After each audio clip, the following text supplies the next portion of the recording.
I think everyone's having a good time on the 4th of July, Lee. I have a question that I want to kick this off. I'm going to put you on the spot. What's your take on AM 760 getting rid of Darren Smith? Typical management move. Corporate management has ruined sports talk radio in San Diego.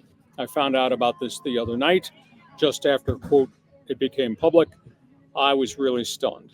Good guy, conscientious, consistent, steady, intelligent. He was a teammate of mine at the mighty 1090 for an extended period of time, landed on his feet over there. I just don't understand the whole rationale. No, I do understand the rationale. Your contract is up, regardless of who you are, how much money you made. Your contract is up, you're gone. Whether it was Darren Smith, a good guy who'd been in this market a long chunk of time. Before that, the coach John Quintera. Before that, my friend Scott Kaplan. Before that, because I was the first one out the door, Hacksaw. It's just a terrible way. There are so many good sports talk guys on the street in this market without a job.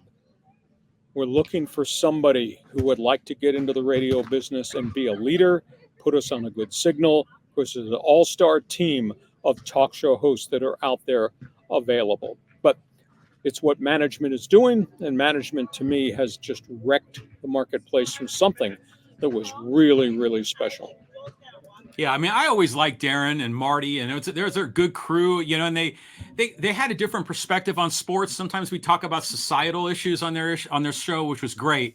I was watching Kaplan and Crew on YouTube, and Scott went and told the whole backstory about how Darren was, I guess, a producer for ESPN back in the day, and then was the producer for Scott and BR, and then finally he said, to Darren, he says, we've figured out the blueprint on how to do this online in the digital space.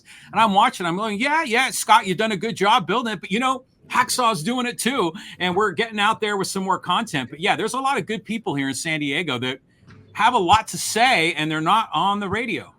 And there's a lot of good management people that we've all worked for at the original 690 and then at 1090.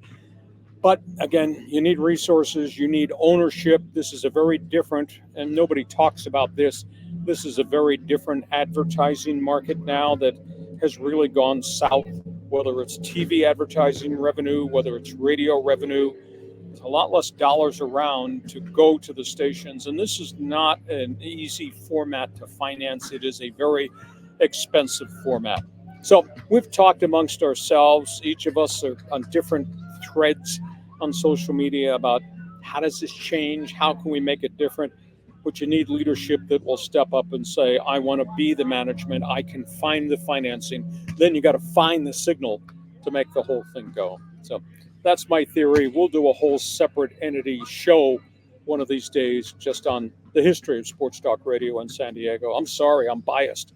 It's not what it was once upon a time because of corporate management. It's on them. But what we're doing on podcast work.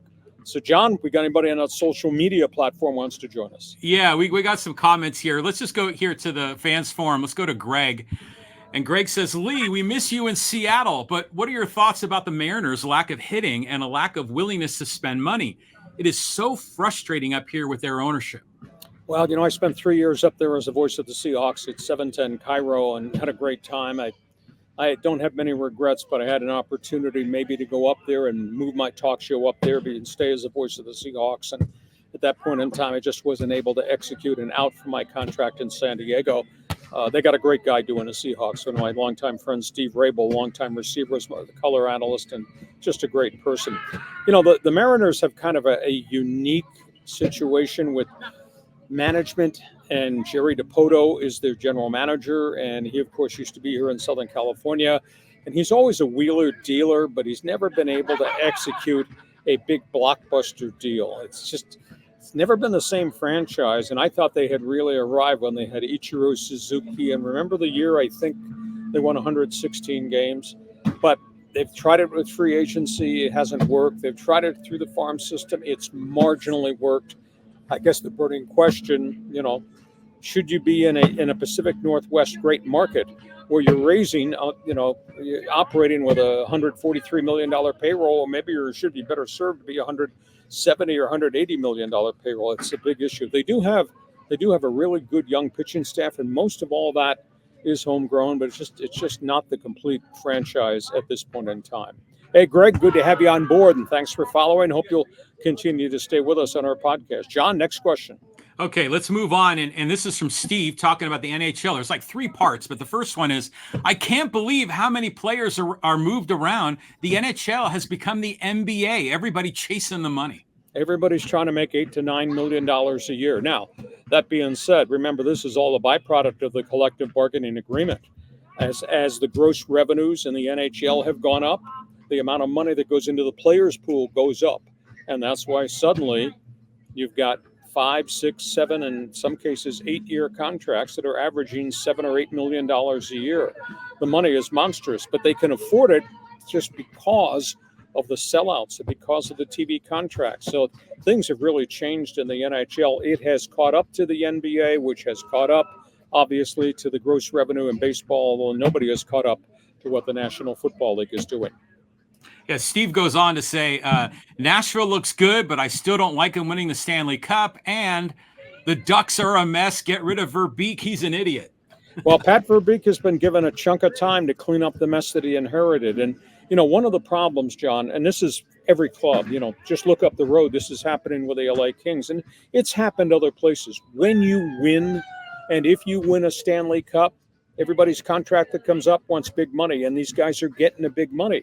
But they're getting it on 4 and 5 and 6 year contracts. Well, those guys get older and 5th and 6th or 7th, 8th year contracts, and suddenly you're on the hook, and you're going to have to hit the reset button, which means you're going to have to eat contracts, get rid of players, go and try to rebuild it through the draft. It takes time. But the Ducks have been down for such an extended period, and they've drafted fairly well. They've force-fed their kids, but they don't have enough veterans around them.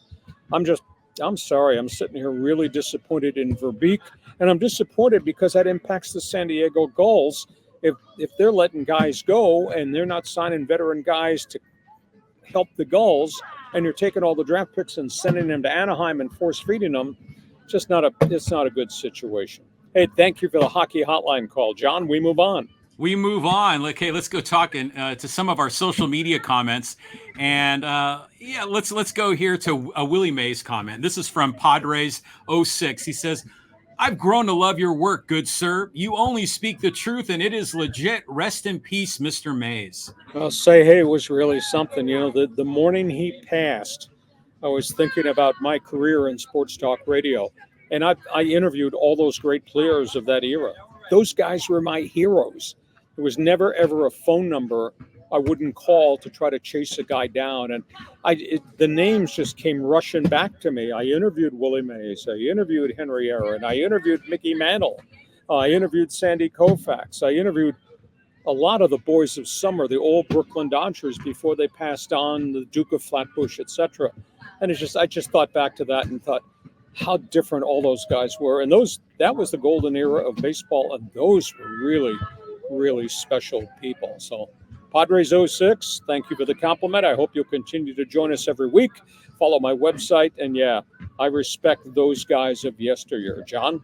Yeah, say hey, Willie. I mean, that guy was like a baseball god when I was growing up in San Francisco. Hey, let's switch over here to Noble Michael and talk about Padres. He says, this is getting old, Hacksaw. Just remember where we were before Preller. Look at those seats we're filling and how exciting baseball is in San Diego. I'm a happy fan when you put things into perspective. Well, happy camper. And, I always I remember the first conversation I had with Peter Seidler when he came on board as owner, and I said the same thing to Ron Fowler. I said, I understand what the Padres were. And sometimes they had great seasons under John Moores and the late general manager, Kevin Towers.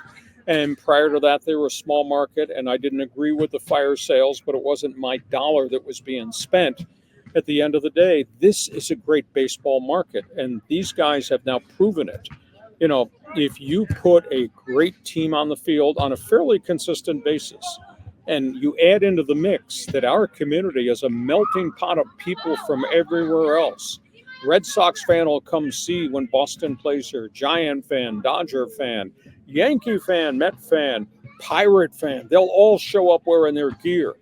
So we have the potential to draw more than 3 million and sell out if you give me a good product. And they have collectively given this city a good product. Now, have they overspent? Yeah. Is the payroll really high? Yeah.